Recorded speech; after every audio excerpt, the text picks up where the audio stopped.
Muy buenas noches a todo América por asistir a este nuevo ciclo a través de la 11ª charlas organizada por la Federación Latinoamericana de Tracto Genital Inferior y Colposcopía. La que le habla, la doctora Zoilán, vicepresidenta de la Federación Latinoamericana. Es para mí un honor poder dar inicio a esta conferencia y también nos llena de muy agrado la moderación del presidente actual de la Federación Latinoamericana, que es el doctor Carlos Yerobi. Hoy tenemos el agrado de la disertación del doctor Gerardo Campos, que nos acompaña desde Perú, con el tema de manejo por el colposcopista del cáncer microinvasor de cervix. Muy buenas noches a todos otra vez y le cedo la palabra al doctor Carlos Yerobi. Bien, muchas gracias por esa calurosa bienvenida, doctora Zoilán. Le agradezco mucho también haber aceptado dirigir esta conferencia, que es muy importante para nosotros, la Federación, y para todos quienes nos escuchan. Tenemos el agrado de contar con una audiencia que va desde América del Norte, el Caribe, hasta el extremo sur del continente, lo cual nos ha dado mucha alegría, mucha emoción y deseo pues de seguir mejorando en nuestras presentaciones. Tengo el honor pues de participar como moderador y presentarles al doctor Gerardo Campos. Él es el colega peruano quien va a presentar la conferencia que anunció la doctora Zoilán. Hemos escogido este tema porque es importante el conocer, que quede muy claro el papel del colposcopista en el manejo de esta patología, hasta dónde el colposcopista maneja el cáncer microinvasor y hasta dónde queda a la otra parte que corresponde a los gineco-oncólogos o cirujanos generales. Entonces, como colposcopistas debemos estar preparados para manejar con eficiencia y con seguridad. Entonces, dicho esto, voy a leer el currículum del doctor Gerardo Campos. Es bastante largo, un colega de mucho prestigio, pero de acuerdo a las normas del programa de educación a distancia, solo se leen los 5 puntos más relevantes de su currículum. Entonces tenemos, doctor Campos es gineco-oncólogo formado en la Universidad Cayetano Heredia de Lima, Perú, en donde tiene su sede el Hospital de Enfermedades Neoplásicas del Perú. Es docente de ginecología de la Universidad Mayor de San Marcos de Lima. Él es el jefe del Servicio de Ginecología Oncológica del Hospital Nacional San Bartolomé. Él es fundador de la Asociación Peruana de Patología del Tracto Genital Inferior y Colposcopía y actualmente es el presidente de esta Asociación Peruana de Patología del Tracto Genital Inferior y Colposcopía. Entonces, con esto, pues, cedo la palabra, doctor Campos. Por favor, adelante, le escuchamos.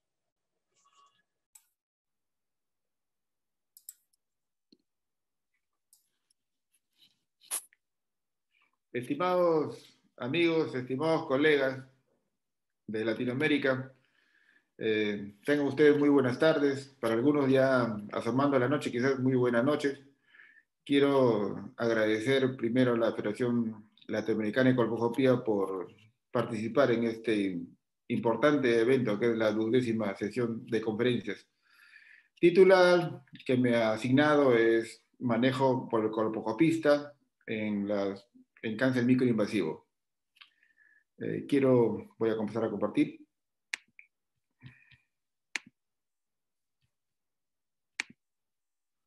Bien, toda enfermedad oncológica tiene una estadística. Entonces, es en ese sentido que tenemos un marco teórico en el cual quien nos enmarca, en este caso, a nivel mundial, es GloboCan, ¿no? Los 185 países emiten sus publicaciones de los 36 cánceres más frecuentes. Cáncer de cervix, el cual vamos a ver, no está ajeno a esto y tiene una magnitud o un impacto global que nos va a generar, en este caso, del año 2018 al 2030. Hay un incremento de alrededor de 25 a 30%. Se han presentado y publicado en el año 2018 570.000 casos nuevos de cáncer de cervix y fallecidos hay 311.000 muertes por este cáncer mencionado.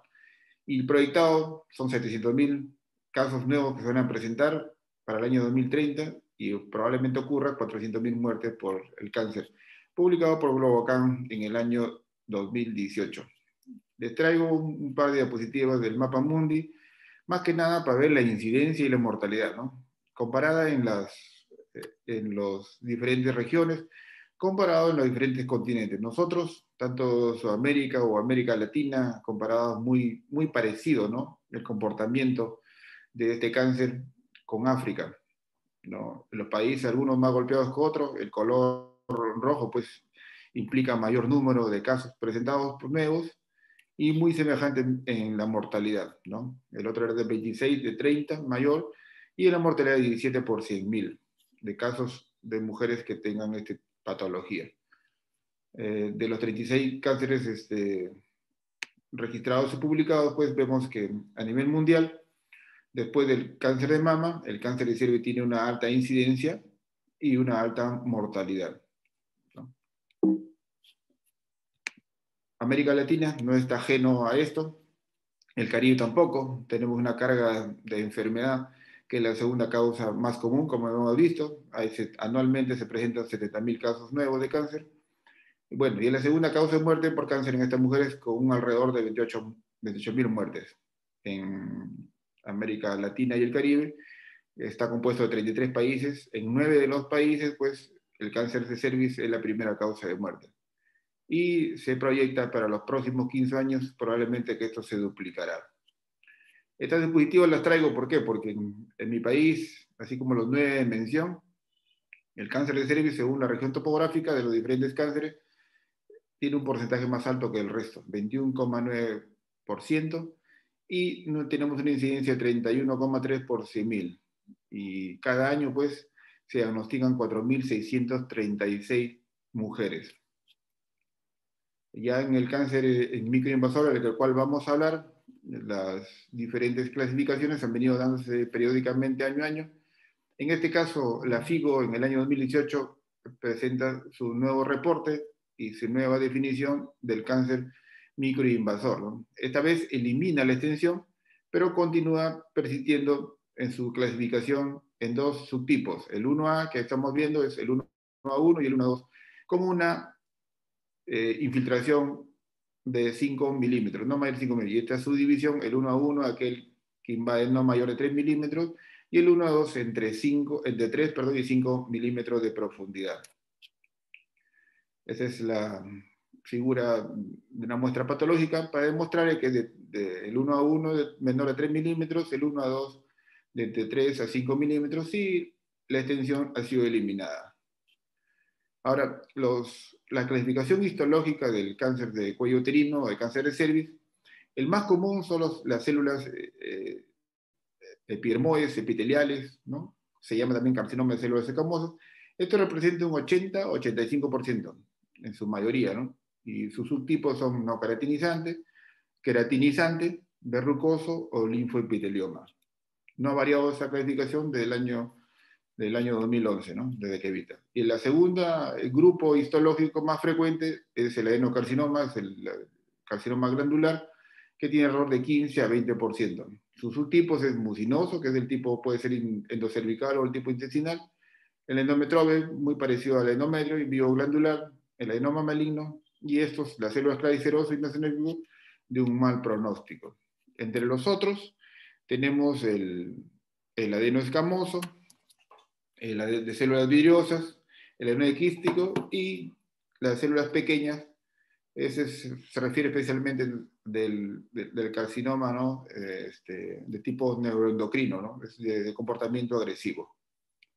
En cuanto al diagnóstico, todo ginecólogo hemos llegado pues, hasta la conclusión de que el examen pélvico es vital, circunstancial para cualquier tipo de enfermedad que queremos diagnosticar. En este caso, el cáncer de cervix tiene que estar acompañado del examen pélvico, estar acompañado de la colposcopía y de la biopsia, que son componentes obligatorios para poder definir y precisar un diagnóstico de cáncer de cervix.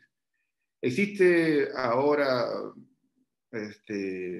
exámenes complementarios para este tipo, como son la ecografía, la radiografía, la tomografía, pero la resonancia magnética ha tomado un rol muy importante últimamente en la clasificación y en el estadiaje prácticamente del cáncer microinvasor en este caso. Para el componente de la ecografía transvaginal, si bien es cierto, no se ha perdido, ¿no? Es una opción en la cual se puede realizar, pero en este caso hay un criterio muy importante, que el ecografista tiene que ser debidamente capacitado o entrenado, ¿no? ¿Y qué indicaciones nos pueden dar para sospechar de un carcinoma microinvasivo, ¿no? Que tenga una lesión intraepitelial del doctorado extensa y que se introduzca al canal, y además que tenga la presencia de unos vasos atípicos, que tenga signos colposcópicos, como vamos a ver en la siguiente diapositiva, posible de cáncer microinvasor.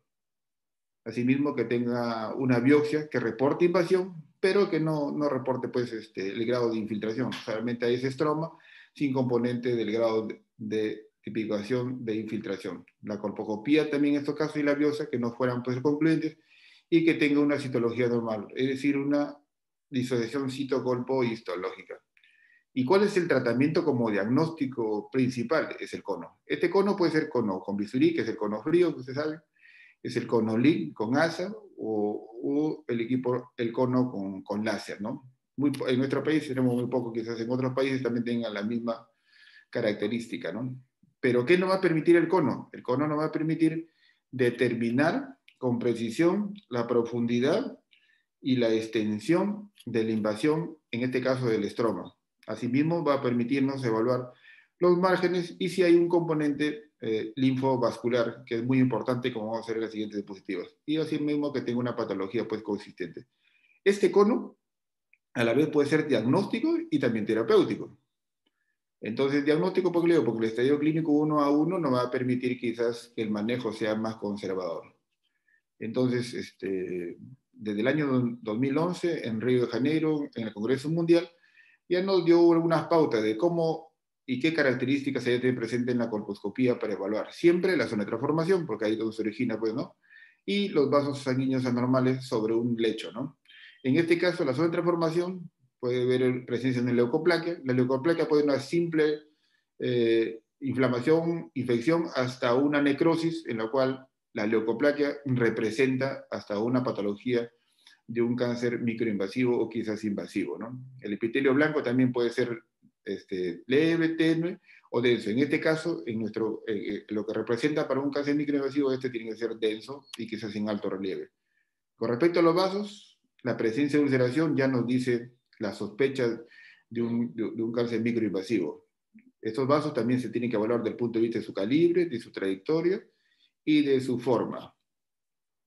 Acá tenemos algunos signos colposcópicos diversos, como son la presencia base de una lesión extensa a los 3 o 4 cuadrantes, o que comprometa más de 18 milímetros cuadrados, pues probablemente nos encontremos a la sospecha de un cáncer microinvasivo. Mencionamos que la presencia de una lesión de alto grado que se extiende al canal, más de 5 milímetros, también sospechamos. La presencia de vasos atípicos, como mencionamos, que puede también ser muy importante, la cetoreactividad que sea densa y elevada. La ulceración, ¿no? Sobre un epitelio acetoblanco, por más tenue que sea, la ulceración representa un signo de probablemente que nos encontremos ante una lesión mayor. El patrón del mosaico, un punteado bien desarrollado, como vamos a ver en las siguientes diapositivas. Si vemos de acá de la derecha, la ulceración con un vaso atípico, tortuoso, con cambio de diámetro, la presencia de vasos puntiformes bien marcados sobre una lecho acetoblanca, 8 milímetros de extensión, y que ¿no? Que se introduzca al canal, ¿no? También desarrollado el mosaicismo, en este caso con filtro, es la sospecha de lo que podemos tener. El cuadro clínico se relaciona en realidad con la extensión de la enfermedad, pero la mayoría de estos casos de microinvasivo, el estadio clínico A, son asintomáticos. Pero en casos que tuviesen algún síntoma, predominantemente es la leucorrea o flujo persistente mixta, o un sangrado intermenstrual, o también tengan coitorragia.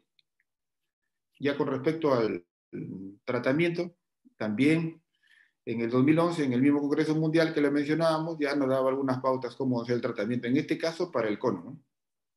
en este caso para el cono. ¿Qué características tenemos que ver y qué tipo de tratamiento se tiene que dar según el sitio, el tamaño y la visibilidad de la zona de transformación? Hay 3 tipos de decisiones: tipo 1, tipo 2, tipo 3. En el tipo 1 es cuando la lesión prácticamente está en electroservice, pero nosotros resecamos completamente el electroservice tipo 1. La decisión tipo 2 se refiere a un componente mixto, tanto electrocervical como a la presencia de una pequeña cantidad de la zona endocervical. Y el tipo 3 es una decisión pues, que se tiene que resecar cuando la lesión está completamente en el endocervice. Acá es muy importante esto con respecto a las medidas del cono. El cono, si bien es cierto, tiene que medirse de todo el punto de vista bajo los criterios oncológicos. Tiene que ver su longitud, su diámetro de circunferencia y el grosor que nos da desde el orificio interno hacia el borde externo de la lesión. Para cumplir los criterios oncológicos, se recomienda que el cono debe tener una medida preferentemente de 2.5 centímetros, pero de 2 centímetros puede ser válida. Eso está sujeto a la imagen de la lesión, que el colposcopista lo pueda visualizar y lo que pueda realizar. Pero lo recomendable es, en este caso, completar los criterios oncológicos, que debe ser aproximadamente de 2,5 centímetros. Entonces, con respecto al tratamiento, hay diferentes entidades que se dedican pues, a reunir y en la cual poder dar unas pautas con respecto a cómo es el manejo. Uno de ellos es el NCCN, que es el National Comprehensive Cancer Network, muy conocido. En su publicación última, octubre de 2020, con la versión 2021, nos da unas guías y unas pautas cómo debemos manejar, en este caso, el cáncer microinvasivo. Hay unos lineamientos generales que nos dan el estadio clínico 1, como por ejemplo, el manejo de los pacientes con enfermedad de estadio clínico A, dice, debe ser individualizado, según la edad, ¿no? ¿Y eso en base a qué? En base a si preservamos su fertilidad, ¿no?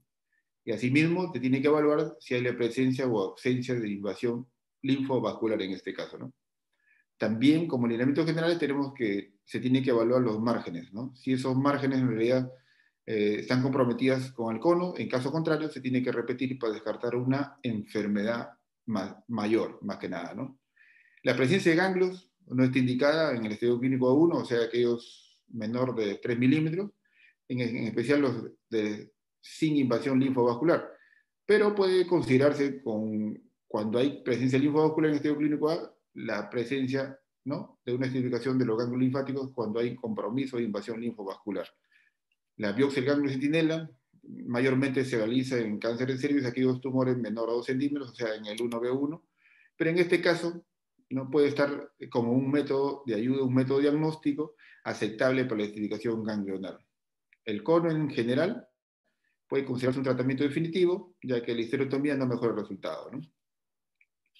Ahora, esta versión, la número 1.20-2021, la obtuve, las fechas en inglés, la obtuve el 3 de mayo, ¿no? En la cual fue enviado lo que estoy suscrito, ¿no? Entonces, las características del tratamiento está realizado si desea la fertilidad o no desea la fertilidad, ¿no? En este caso, ¿no? Y en el estadio clínico 1A es 1A1, está si no tiene compromiso linfovascular, y el que tiene compromiso linfovascular se comporta muy semejante al estadio clínico 1A2. Entonces, en el estadio clínico 1A1, el cono biópsico puede ser suficiente, pero ¿qué requisitos tiene? Que estos márgenes sean negativos. Pero hay unos criterios en los cuales nos obliga a que debemos tener, o la lectura, ¿no? Que la muestra pues no debe estar fragmentada y el margen de positividad debe ser, y de negatividad, perdón, debe ser mayor de 3 milímetros, ¿no? Si en este caso menor de 3 centímetros se considera en contacto y es probablemente que se necesite repetir el cono o hacer una traquelectomía. Ya en el estadio clínico 1A1 con compromiso linfovascular o 1A2, desea conservar su fertilidad, se indica la traquelectomía más la linfectomía pélvica. considerar el ganglio centinela, como les mencioné, ¿no? Y el cono biópsico también está permitido, ¿no? Pero la muestra tienen que ser las características correspondientes, que no debe ser fragmentada, el margen libre debe ser mayor de 3 milímetros, y si es positivo, hay que repetir el cono o una traquelectomía con la linfadentina y considerar el ganglio centinela. Entonces, aquellos que no desean la fertilidad en estadio clínico 1, sin compromiso linfovascular, el cono biópsico, bueno, si los márgenes eran negativos, en realidad, y en este caso no es recomendable la operación. ¿Por qué? Porque si es fertilidad, solo la observación, como mencionábamos. Y si los márgenes son negativos, pero no desea su fertilidad, es decir, uno de ellos es si es que ha cumplido su paridad, ¿no? Si la paridad la tiene satisfecha, es opcional y es muy válido en este caso, o una paciente en la cual tenga una edad mayor posmenopáusica, se puede indicar la histerectomía extrafacial. En caso si los márgenes en estadio clínico A1 salgan positivos para displasia o carcinoma, uno de los requisitos es que tiene que repetir, mencionamos con anterioridad, que para mejor evaluación, el cono. ¿Para evaluar qué? Su profundidad o su invasión. ¿Para qué? Para descartar un estadio clínico mayor, es decir, un estadio clínico A2 o quizás un B1. O, inicialmente de frente, ir a una histerectomía rectal tipo 2 o una histerectomía extrafacial más la linfaectomía. Ahora, si los márgenes son de carcinoma, pues tienen otro color, son positivos para considerar que ese es un ganglio centinela, ¿no?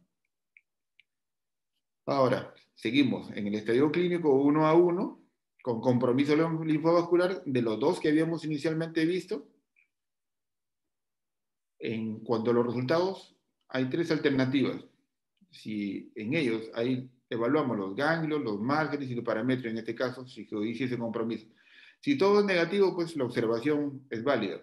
Pero ¿y cuándo damos radioterapia? Cuando tenga un componente o un criterio de riesgo, ¿no? ¿Cómo le son? Con el tamaño del tumor, o que haya una invasión que se estromal, o que haya compromiso. Encontremos en estos casos, ¿no? Un compromiso linfovascular, acá en este caso, ¿no? Y si son positivos, pues tenemos que mapear. Mapear, o sea, estudiar, ampliar con un estudio complementario como imágenes para descartar que exista metástasis o compromiso en otro órgano o lesión. ¿Y qué se recomienda en este caso si no es esta cosa? Radioterapia externa más quimioterapia. La suma, quimioterapia tiene que ser como coadyuvante, en especialmente el cisplatino, o si que tiene problemas renales, el carboxiplatino y la briqueterapia. La dosis que se recomienda en realidad es la suma de ambos 70.000 centigrados. Es la dosis en la cual que se da para tratamiento de cáncer de cuello uterino, ¿no? Y en los casos donde exista, en el tercer caso, que sean ganglios positivos sospechosos, o sea, reactivos. Reactivos se refiere a aquellos ganglios que deben ser menor de 2 centímetros, pero son sospechosos de malignidad. Entonces, ¿qué debemos hacer? Igual que el anterior, mapear para ver si hay metástasis. Pero si esto es negativo, pues vamos al tratamiento con radioterapia y quimioterapia complementaria más braquiterapia. Pero si este caso supuestamente es positivo, de sospecha de un ganglio positivo reactivo, pues nos vamos a ver si existe la posibilidad de tomar la biopsia de la lesión, de la zona de la lesionada, ¿no? Si esto es negativo, va a radioterapia más quimioterapia coadyuvante más braquiterapia, o si es positivo, pues nos encontramos indudablemente en una progresión de enfermedad y la recomendación es la quimioterapia sistémica. En el caso de estadio clínico A1, con compromiso linfovascular, y estadio clínico A2, habíamos visto, y no desea la fertilidad, la histerectomía rectal tipo 2, ¿no? Más ¿qué consiste la linfadectomía pélvica y considera el ganglio centinela? O si no, radioterapia externa, en este caso con comorbilidad, ¿no? Pues si es insuficiencia cardíaca grado 4, o una obesidad mórbida, o un trastorno del medio interno que la cirugía no sea adecuada y apropiada en este caso. Hay dos patologías en las cuales que debemos evaluar, en este caso en cáncer microinvasivo: la persistencia o recurrencia y aquellos hallazgos incidentales. En el caso de la persistencia o recurrencia se define como persistencia, lesión que aparece menos de 2 años, y recurrencia que aparece después de los 2 años, ¿no? En estos casos se tiene que adicionar los estudios como hemos mencionado. Esta persistencia o recurrencia puede ser local, regional o metástasis a distancia. Si es local regional, pues había una falla quizás en el tratamiento, se debe considerar la posibilidad de una cirugía, en este caso la recurrencia. En caso, si no se pudiese hacer, se habrá quiterapia o una terapia sistémica. Y aquellos con tratamiento regional, pero que es considerado la radioterapia, eso también tiene que evaluarse, si este tiene una enfermedad central o la enfermedad no es central. Si es central, la excentración pélvica más radioterapia es válida. Si en caso persista, pues nos encontramos en quimioterapia sistémica, porque ya nos encontramos en una progresión de enfermedad. Aquellos tumores menores de centímetros son seleccionados, ¿no? La posibilidad de una esterectomía radical o una braquiterapia. Si persiste, nos encontramos igual con una progresión de la enfermedad y que es indispensable la quimioterapia sistémica. En casos ya de enfermedad que se ha priorizado la radioterapia y que esta no es no central, se tiene que individualizar el tratamiento, ¿no? Entonces, en este caso puede ser braquiterapia o quimioterapia sistémica o resección quirúrgica, ¿no? Si persistiese o hubiese la recurrencia, pues quimioterapia sistémica. Acá en este caso, si hay metástasis a distancia, después que hemos visto pues, por estudios por imágenes, la posibilidad de tratamiento localizado puede darse, o si no existe posibilidad de tratamiento localizado. Si el tratamiento es local, tenemos 4 opciones: resección más braquiterapia, terapia ablativa más braquiterapia, braquiterapia más tratamiento sistémico, y considerar tratamiento sistémico adyuvante en el caso de metástasis con test local, ¿no? Y cuando pues no hay posibilidad del tratamiento localizado, indudablemente es un tratamiento paliativo, tratamiento sistémico.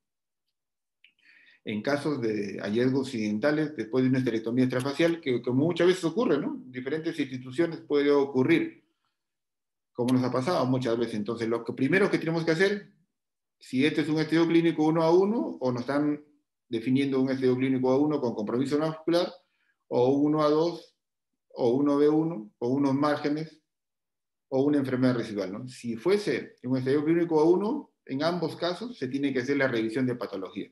Si esto no tiene compromiso linfovascular, seguimos la guía a observación.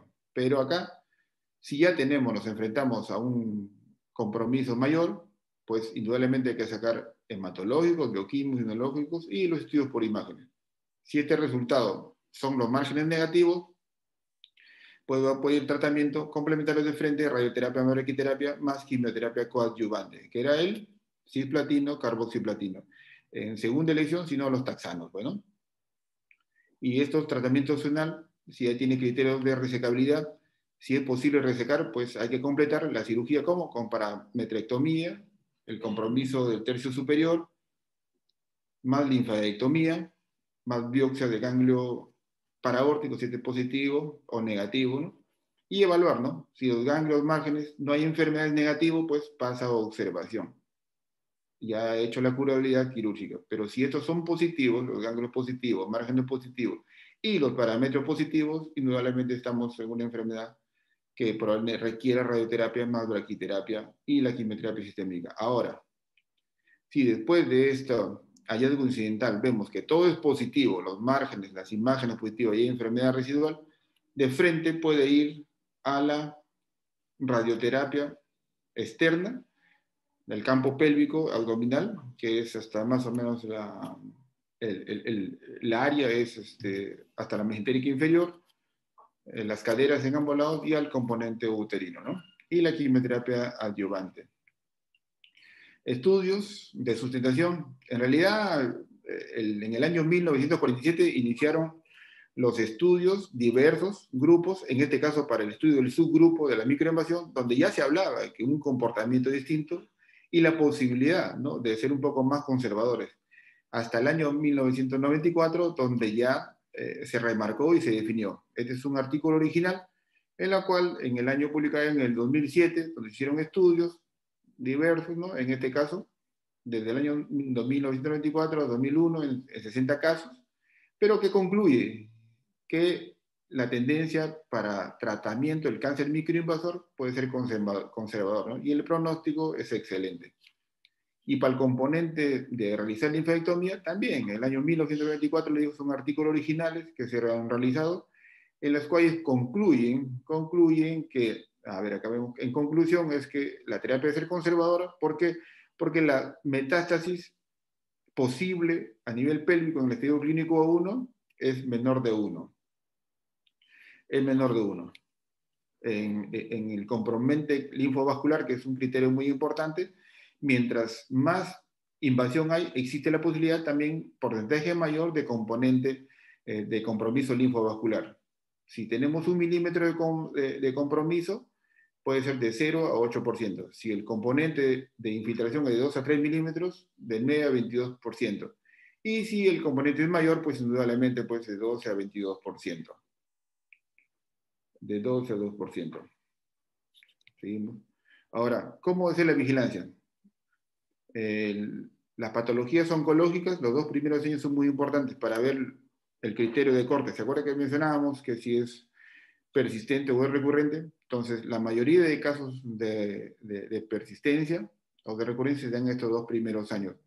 Razón a ello es que la vigilancia es muy importante, ¿no? El control citológico, y esto debe ser cada 3 o 4 meses durante los 2 primeros años y luego semestral hasta los 5 años. La resonancia magnética, pues cada 6 meses es un patrón muy importante, en los cual nos va a permitir estadiar y controlar. Entonces, ¿cómo es la sobrevida?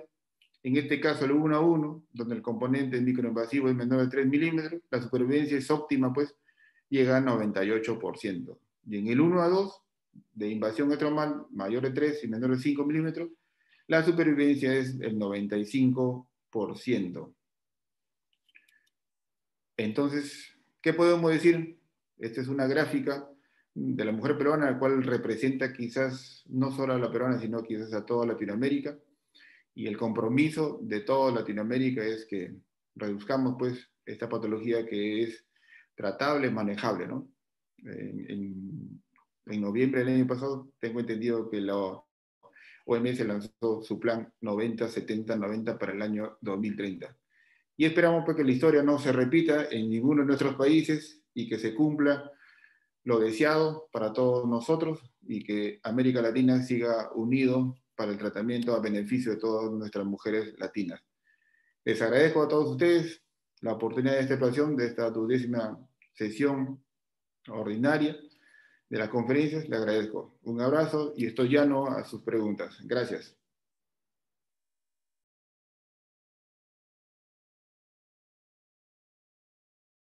Bien, doctor Gerardo Campos, muchísimas gracias. Mi agradecimiento a nombre de la Federación y de los cientos de colegas que lo están escuchando. Ha sido una disertación bastante amplia, profunda, con conocimientos actuales y bien precisados de cómo es el manejo de esta importante patología, que aunque no es frecuente, y debería serlo, porque realmente todos los miles de casos de cáncer invasor pasan por esta fase microinvasora. Probablemente no se detecta, no se lo descubre, de tal manera que el número estimado de estos cánceres es bastante bajo. Y ahí está pues el trabajo de los procedimientos de detección, de las clínicas de colposcopía, para poner más énfasis y llegar a los procedimientos con los cuales usted nos ha demostrado cómo se diagnostica el cáncer microinvasor. Lamentablemente aquí en mi país, y creo que en todos los países de América Latina, hay ginecólogos de poca formación, sin experiencia, que pasan por alto este paso tan fundamental que es la conización. Personalmente considero que es el cono frío la técnica más apropiada, porque el cono por radiofrecuencia ha sido descrito por patólogos que pueden causar lesiones minúsculas por la temperatura que ocasiona el corte y que pueden alterar las células justo del borde de sección. Y todos sabemos lo importante que es los cortes a nivel del borde de sección para saber si salió o no toda la neoplasia. Entonces, pienso que todos quedamos muy satisfechos y una vez más, mi agradecimiento a usted y a usted, doctora Zoilán, por el tiempo y sus gentiles palabras. Buenas noches, doctora. Muchas gracias, doctor, por su palabra. Muchas gracias al doctor Campos por su brillante disertación, interesante el tema. Y quería hacerle recordar nada más la suscripción al canal YouTube para todas las disertaciones que fue organizada o son organizadas por la Federación Latinoamericana. También que para su certificado debe estar inscrito y debe tener un promedio de 80% de asistencia para obtener al finalizar entonces las series de charla su certificado de asistencia. Y volver entonces a insistir, a invitarle, así como el flyer del fondo lo dice, al 11º Congreso Latinoamericano de Patología del Tracto Genital Inferior y Colposcopía, que se realizará de forma virtual en Asunción, Paraguay. Y para ello le estoy invitando a que entre a su página web, al Congreso Latam TGI 2021, es todo junto, .com.pi. Entonces, vuelvo a repetir, Congreso Latam TGI 2021.com.pi. Le estaremos esperando y cualquier información con respecto al Congreso estar en la página web, a lo mismo que para ir inscribiéndose para el mismo. Muchísimas gracias, muy buenas noches a todos y entonces que sigamos cuidándonos en esta pandemia, a pesar de que algunos países ya tienen su doble dosis de vacuna, pero igual en todo seguimos manteniendo, ¿verdad?, el distanciamiento, lavado de manos y el uso del tapaboca. Cuidémonos entre todos que esto va a salir, va a pasar. Muy buenas noches y gracias a todos. También, perdonen, compañeros, colegas que nos escuchan, les quiero pedir pero mil disculpas porque hemos tenido un grave problema técnico para la emisión de este evento y por lo tanto no es posible hacer preguntas en directo, en vivo. Así que les ruego que lo hagan directamente al doctor Campos. En la última diapositiva que ustedes vieron, está el correo de él y él con gusto accederá a sus inquietudes. Entonces, con esto terminamos esta noche muy interesante y agradezco a todos su colaboración. Gracias y buenas noches. Buenas noches.